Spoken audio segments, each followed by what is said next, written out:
મિત્રો આપણું સરપ્રાઈઝ હતું તાજમહેલ અને ફાઇનલી આપણો તાજમહેલ બની ગયો છે।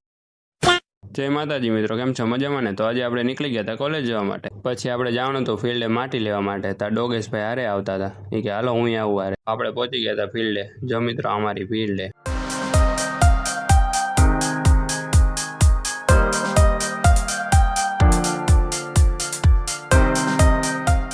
પછી પાછા આવી ગયા હતા આપણે કેમ્પસની અંદર। પછી આપણે ક્લાસમાં જઈને બીજા પ્રોજેક્ટનું કામ ચાલુ કરી દીધું હતું। હા, જો બીજા પ્રોજેક્ટના ફ્લાવર ને કુંડા આવી ગયા હતા, કેવા લાગે ને જોરદાર। પછી જે આપણું સરપ્રાઈઝ પ્રોજેક્ટ હતો એમાં તો મગજમારી જેટલી હતી। પછી મેં નીતભાઈ ફ્રેશ થવા માટે કોફી મંગાવી લીધી, એટલે હજુ ચા બંધ ન કરી, નકર પાછા ચા લવર પાછા કમેન્ટ કરશે। હું ને ઈદભાઈ બેસી ગયા વોલ બનાવવા માટે। ઈદભાઈ જો ટાંકણીમાં ગ્લુગન લગાવે અને હું ટાંકણી વોલ પર લગાવતો। પછી બધી વોલ બનાવી નાખી તેને વોલને ફાઇનલી આપણે લગાવવાનો વારો આવી ગયો હતો આપણા પ્રોજેક્ટ પર। પછી હું ને ઈદભાઈ બેસી ગયા વોલ લગાવવા માટે। તો પછી આ દિવાલ લગાવ્યા પછી કંઈક ફાઇનલી લુક આવો છે મિત્રો, કેવો લાગ્યો? પછી હું ને બ્રિજેશભાઈ બેસી ગયા ઝાડવા લગાવવા માટે। એક એકને માપીને લગાવવાના હતા। એટલું મગજમારી વાળું કામ હતું ને વાત જ ન પૂછો। તો મિત્રો ઝાડવા લગાવ્યા પછી કંઈક આવું લાગતું હતું, જો કેવું જોરદાર લાગે ને। હવે મિત્રો આપણું સરપ્રાઈઝ હતું તાજમહેલ અને ફાઇનલી આપણો તાજમહેલ બની ગયો છે। તો જોઈ લો તમે કેવો લાગે છે, જરા કમેન્ટ કરી દેજો।